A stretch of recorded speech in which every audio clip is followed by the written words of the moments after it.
علی بھی سوال ہے، جوڑے آسمانوں پر بنتے ہیں، اس سے متعلق قرآن و حدیث کی کیا تعلیمات ہیں؟ دیکھیں جی، جوڑے آسمانوں پہ بننے کا صرف ایشو نہیں ہے، بلکہ سب کچھ ہی آسمانوں پہ ہی ہو رہا ہے۔ تقدیر کے اندر تو اللہ تعالیٰ نے اپنے ڈیوائن وزڈم سے چیزیں لکھ دی ہوئی ہیں، ٹھیک، البتہ ظاہر ہے کہ اس کی ایگزیکیوشن دنیا میں ہوتی ہے، لیکن اس کا یہ مطلب نہیں ہے کہ آپ نے جو ہے وہ دنیاوی طور پہ نہیں چیزوں کو دیکھنا۔ لوگ جو ہے وہ شادی کے اوپر استخارے بھی کرواتے پھر رہے ہوتے ہیں۔ استخارہ تو بالکل اینڈ والی چیز ہے۔ استخارہ تو اللہ سے مشورہ ہے، بندوں سے بھی مشورہ کرنا ہے۔ نبی علیہ السلام نبیوں کے صحابہ سے مشورہ کرتے تھے، استخارے پہ نہیں سب کچھ چیزوں کو چھوڑ دیا ہوا تھا۔ دنیاوی طور پہ آپ نے رشتہ کرتے وقت دیکھنا ہے کہ معاملات کیسے ہیں۔ وہ مسلم شریف میں 4 چیزیں بتائی گئی ہیں کہ عورت سے 4 وجہ کی وجہ سے لوگ شادی کرتے ہیں: اس کی خوبصورتی کی وجہ سے، اس کی مال کی وجہ سے، اس کی حسب و نسب کی وجہ سے، اس کی دینداری کی وجہ سے۔ پھر آپ نے فرمایا کہ اللہ کے بندو دینداری کو دیکھا کرو، ٹھیک ہو گیا؟ تو ان چیزوں کو دیکھنا چاہیے۔ باقی اگر کسی کی قسمت میں کوئی مسئلہ لکھا ہے تو وہ تو آپ دیکھ لیں۔ حضرت نوح علیہ السلام اور لوط علیہ السلام 2 پیغمبر ہیں، سورہ تحریم کا آخری رکوع پڑھ کے دیکھ لیں، ان کی بیویاں بھی کافرہ نکلی ہیں۔ وہ ایک علیحدہ معاملہ ہے، اپنی طرف سے کوشش کریں۔ باقی تقدیر میں جو کچھ لکھا ہے وہ اللہ نے اپنے علم سے لکھا ہوا ہے، مستقبل میں ہونے والا، نہ کہ ہمیں اس تقدیر کا پابند کیا ہوا ہے، بلکہ جو کچھ ہونا تھا وہ اللہ کے علم میں پہلے سے تھا، نہ یہ کہ اس نے پابند کیا کہ ہم یہ کریں۔ جی، البتہ جب ہو جائے نا، پھر آپ یہ کہہ سکتے ہیں کہ میری نصیب میں یہ لکھا تھا۔ ایک بندہ پیپر دینے کے لیے اسکول ہی نہیں جاتا اور فیل ہو جاتا ہے، پھر کہ جی میری قسمت میں ہی لکھا تھا۔ وہ تو خود ہی نہیں گیا، خالی پیپر دیا ہے، فیل آیا ہے، ٹھیک ہے؟ تو قسمت میں یہ لکھا تھا کہ اگر خالی پیپر دے گا تو فیل ہی ہوئے گا، اور اگر پڑھایا دے گا تو پاس ہو جائے گا۔ یہ بھی لکھا سی قسمت، تو اسی وہ اڈاپٹ کر لیا، ٹھیک ہو گیا؟ باقی دعا کی تو امپورٹنس ہے۔ صحیح مسلم میں حدیث ہے، جو شخص یہ چاہے کہ اس کی عمر دراز کر دی جائے اور اس کے رزق میں برکت ہو تو وہ اپنے رشتہ داروں سے صلہ رحمی کرے۔ رشتہ داروں کے ساتھ اس نے سلوک کرنے سے آپ کی دولت بھی بڑھتی ہے اور عمر بھی۔ اور رشتہ داروں میں پہلے نمبر پہ ماں باپ، بیوی، بچے اور بہن بھائی ہیں، باقی بعد میں۔ لوگ رشتہ داروں سے فوراً سمجھتے ہیں کزنز، اور بہن بھائیوں کو چھوڑ دیتے ہیں، ماں باپ کو چھوڑ دیتے ہیں، بیوی بچوں کو چھوڑ دیتے ہیں۔ تو بخاری اور مسلم دونوں میں یہ حدیث ہے کہ جس شخص کی یہ خواہش ہو کہ اس کے رزق میں برکت ہو اور عمر میں برکت ہو جائے، وہ اپنے رشتہ داروں کے ساتھ اس نے سلوک کرے۔ ظاہر ہے اس نے سلوک یہ ہے کہ آپ نے اخلاقی طور پہ بھی اور مالی مدد بھی ان کی کرنی ہے، ٹھیک۔ تو اس کا مطلب ہے دعا سے تقدیر بدلتی ہے۔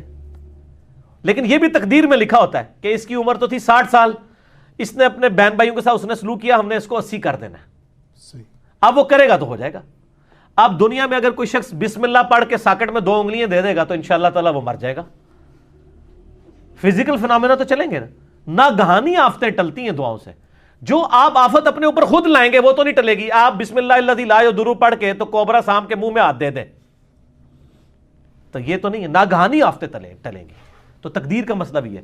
یہاں پہ بھی جوڑوں پہ لوگ کہتے ہیں نہیں میری قسمت میں لکھا ہوا تھا۔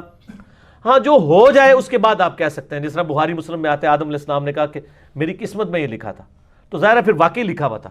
ایک بندے نے بھی غلط کام کیے نہیں اور کہ جی میری قسمت میں لکھا ہے کہ میں کرنا ہے،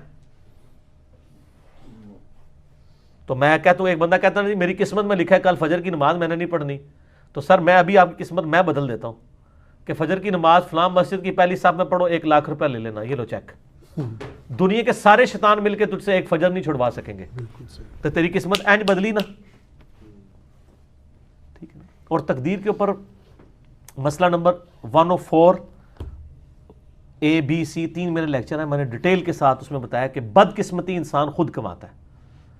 اور سورہ طٰہٰ کے اندر بھی ایک آیت آتی ہے، اب یہ کریٹیکل ٹاپک ہے تو میں وہ آیت چاہ رہا ہوں یہاں پہ کوٹ کر دوں، بالکل اینڈ کے اوپر جاتی ہے۔ اللہ نے فرمایا بدبخت کون ہوتا ہے؟ وہ ہوتا ہے جو اپنی بدبختی خود کماتا ہے۔ سورہ طٰہٰ کی آیت نمبر ہے 123۔ یہ اب انگریزی عربی میں بعض کا تو میں 2 کو 3 پڑھ جاتا ہوں، وہ اس طرح جڑا ہوا لکھا ہوتا ہے چھوٹا سا۔ اس میں ہے کہ آدم علیہ السلام کو جب اللہ تعالیٰ نے زمین پہ اتارا تو کہا قَالَ اهْبِطَا مِنْهَا جَمِيعًا، ہم نے کہا کہ اب تم دونوں زمین پر اتر جاؤ، بَعْضُكُمْ لِبَعْضٍ عَدُوٌّ، تم میں سے بعض کا دشمن ہوگا۔ فَإِمَّا يَأْتِيَنَّكُم مِّنِّي هُدًى، اب جب کبھی کوئی ہدایت کی بات میری طرف سے تمہارے پاس آئے گی، یعنی نبیوں کے ذریعے کتابیں، فَمَنِ اتَّبَعَ هُدَايَ، جو کوئی ہدایت کی پیروی کرے گا، فَلَا يَضِلُّ وَلَا يَشْقَىٰ، جو کتابوں کی پیروی کرے گا نہ گمراہ ہوگا نہ بدبخت ہوگا۔ قرآن کی پیروی کرنے والا بدبخت نہیں ہوتا. سبحان اللہ. قرآن کہہ رہا ہے سورہ طٰہٰ آیت نمبر 123, جو نبیوں پر اتری ہوئی کتابوں کی پیروی کرے گا لا یضل ولا یشقا. ٹھیک ہے جی, نہ وہ گمراہ ہوگا اور نہ شکی ہوگا. کیوں؟ بدبختی انسان خود کماتا ہے. وہ چیز شیطان نے مسجد میں نہیں جانے دیا. میں کہتا ہوں آج اناؤنسمنٹ ہو کے مسجد میں نماز فی نماز کے اوپر 10,000 روپے گورنمنٹ دے گی, شیطان کا پیو بھی نہیں کچھ کر سکتا. اور اس کا سائملٹینیس کنٹراسٹ ہے, اگر ایک نماز چھوڑنے پر اللہ تعالیٰ کی طرف سے دنیا میں ہی عذاب آنا شروع ہو جائے تو کوئی شخص بھی نماز سے غافل نہیں ہوگا.